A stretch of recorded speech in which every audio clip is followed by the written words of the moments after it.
ఒక Sircilla textile industry ఉంది అధ్యక్ష. ఈ రోజు సిరిసిల్ల టెక్స్టైల్ ఇండస్ట్రీ గురించి పాపం గౌరవ శాసనసభ్యుడు లెటర్ రాస్తే మీకు ఇయ్యాల జ్ఞాపకం వచ్చిందా అని అడుగుతారు బండి సంజయ్ గారు. అవును, వారికి ఇయ్యాలనే జ్ఞాపకం వచ్చింది, నాకు ఇయ్యాలనే జ్ఞాపకం వచ్చింది. మరి మీరు ఇలా 5 సంవత్సరాలు ఎంపీ, ఇప్పుడు మంత్రి అయినరు, సిరిసిల్లకి ఏం చేస్తారని వేదిక మీద అడుగుతా ఉన్నా. వారు లెటర్ రాస్తే వారిని అవమానించడం, నేను అడిగితే నన్ను అవమానిస్తాను. కానీ ఇలా సిరిసిల్ల కేంద్ర మంత్రిగా ఆత్మహత్యలు జరుగుతుంటే ఏం తెచ్చినావు అక్కడ శాసన పార్లమెంట్ సభ్యుడిగా కేంద్ర మంత్రిగా అడుగుతారు. ఏ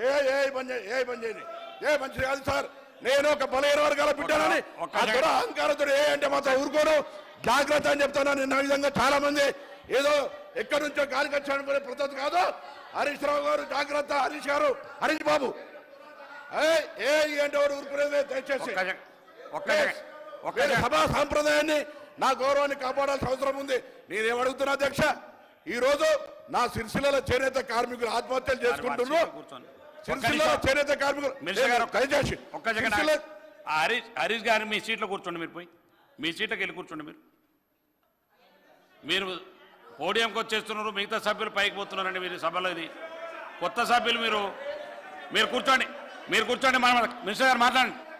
కాదు సార్ అధ్యక్ష, ఫస్ట్ ఏం సార్ నన్ను ఏం సార్ ఏం సభ్యులు కాదు నేను. ఆయన కూర్చోనికి ఏడికొచ్చేది ఆయన మన మహేశ్వరునికి చేత కాదన్నట్టుగా ఆయన సహకారం పేపర్లు ఇచ్చుకుంటే నీకు సపోర్ట్ చేస్తున్నట్టు ఇవాళ ఇండిపెండెంట్ మీరు మాట్లాడారు. ఈ రోజు సార్ ఒకటే ఇలా నేను సిరిసిల్లాకు సంబంధించి గతంలో పార్లమెంట్ సభ్యుడిగా పనిచేసిన, ఈ రోజు గౌరవ శాసనసభ్యుడు కేటీఆర్ గారు సిరిసిల్ల టెక్స్టైల్ ఇండస్ట్రీ అడిగితే తప్ప చేనేత కార్మికులు తెచ్చిపోతారు. కేంద్రంలో చేయించడం మీద ఇవాళ సిరిసిల్ల లాంటి ప్రాంతంలో చేనేత కార్మికులు ఆదుకోవడానికి ఏం చేస్తా ఉన్నారు? అరే అవి ఏం చేయరు. ఇవాళ ఇటువంటి పరిస్థితులల్లా దయచేసి